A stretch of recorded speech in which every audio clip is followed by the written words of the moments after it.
Hi, I'm Linda Mao, and welcome to Art This Week. On this week's episode, we visit the Dallas Museum of Art and speak with the artist, Michaël Borremans, about his exhibition, Michaël Borremans, As Sweet as It Gets. Now for Art This Week.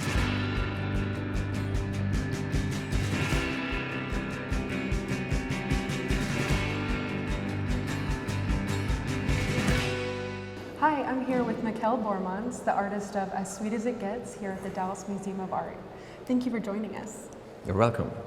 So tell me how the relationship between yourself and Jeffrey Grove began, and how did the idea of this exhibition come into play? Oh, Jeffrey and I go back a long way, I think 13 years by now. And he invited me to do a show with drawings in the Cleveland Museum of Art back in 2005, I think, or 6, 2000, I'm not sure. And it was the start of a friendship. And then, and Jeffrey has been writing in 3 of my books, and we always stayed in contact, and he always followed the work what I was doing, and we've been planning this show for a couple of years, and that was a very, very nice experience. So tell me about the process that you went through and choosing what works that you were going to display in this exhibition. Well, we both made a list of favorites, like a long list of works which we would like to have in the show. And then we came together, and then all the works that were overlapping were in the show. So it was very easy. I wanted more works in the show, but he knew these spaces, so he said, we don't have the room. So we had to cut out a lot of very beautiful works also, because I have more nice works in my oeuvre. But in the end, we came up with a very, very nice. And I don't like shows myself with too many artworks. I like to have the good proportions in things you see. If you see too much, you get snowblind. So it's important to have the right amount of works. And Jeffrey was more realistic in that, or rational in that than I was. So you were a teacher, photographer, and trained as a draftsman, doing etchings and engravings before finally getting to painting. Yeah. How did you change into that creative process? Well, it was a sunny day one day, and I was in my little attic studio. I was living in a very small house, and a little studio in the attic. And I was making etchings all the time, but nobody wanted to see them. So it was a bit frustrating because I could not really communicate with this work. Nobody was interested. And then that day I decided, well, I will teach myself how to paint, because I realized that a painting is a completely different manifestation showing in painting than an etching, and people will be more interested to start with, especially if the painting is any good. So I teach myself how to paint then. But I was in my mid-30s back then, so that was quite an ambition. But it turned out very well. I'm still learning, of course, but I get a lot of attention for the work. And that's important for an artist, because you use this medium, you're doing art, it's a way to communicate in a visual way, and that's very important. It's a way to take part in a visual dialogue with contemporary culture. And if you're not taking part in this dialogue, you're a bit in the corner, and I'm very happy I can do that. So I noticed that a lot of your works, they're more neutral. There's not a lot of bright, bold colors. For this piece, for example, why did you choose to make the devil's dress, or this box surrounding the figure, bright red? Yeah, because it's here the color definitely has a function. And red, we all know red is the color for danger, alarm, heat, whatever. So I wanted to have this in this painting.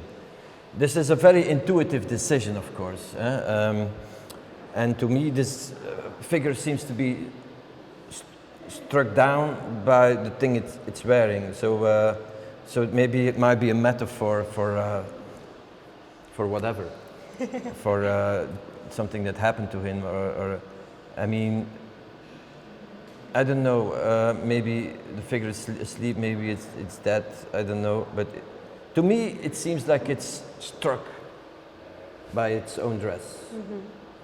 So it must be a metaphor for something.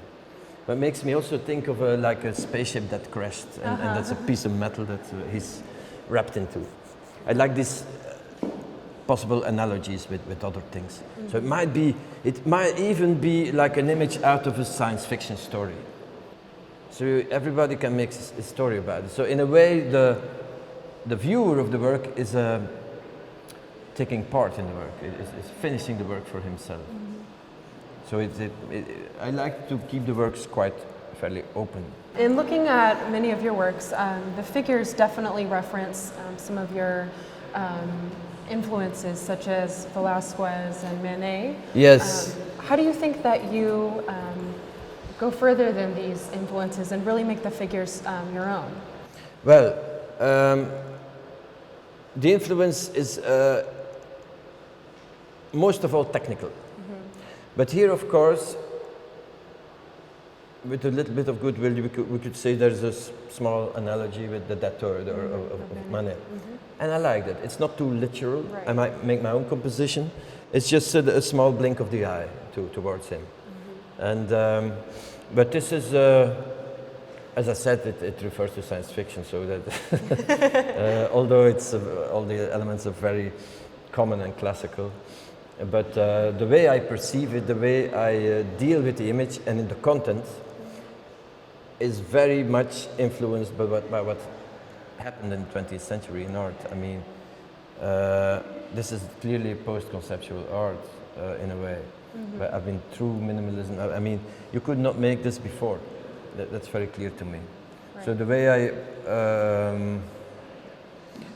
I deal with painting can only be the way you can do it today, I think, and out of my own perspective, of course.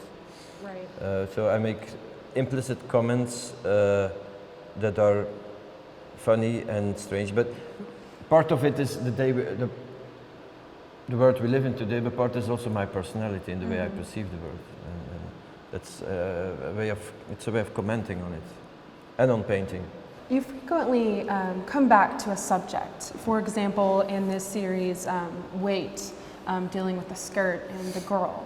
What is your process like whenever you're creating works that involve video, drawing, and painting? Well, this is a good example where all media that I want to use are explored in a way. So it started out with this very little drawing, which is called drawing. And it was an idea for a sculpture placed on a chest or on a pedestal. But in my imagination, I saw this sculpture moving, as if it was a sculpture of a girl standing there, and it was blinking its eyes or something. So that in my dreams, it would be ideal like that. So I started thinking about it. So how could I make this possible?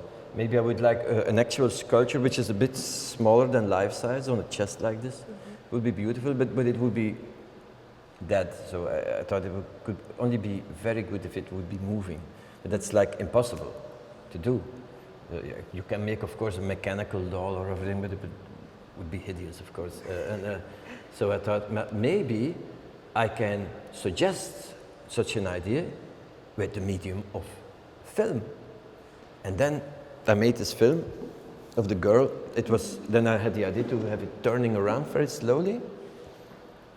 And you're not sure if it's an actual sculpture or a real girl, because it stands on a surface like this, so it has no legs. So it's an object and a subject at the same time.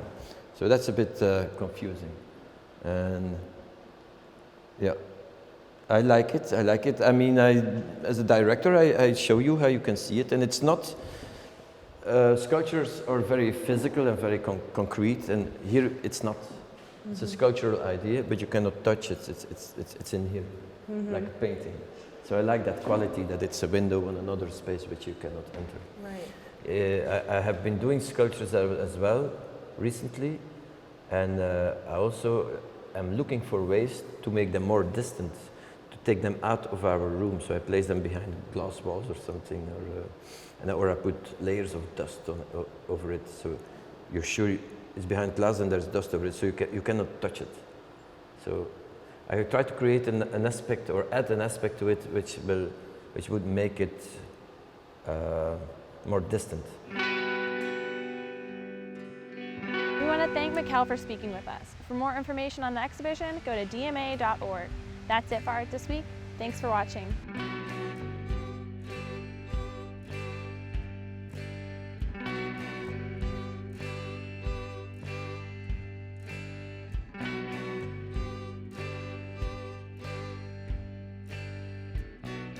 I still got your Polaroid.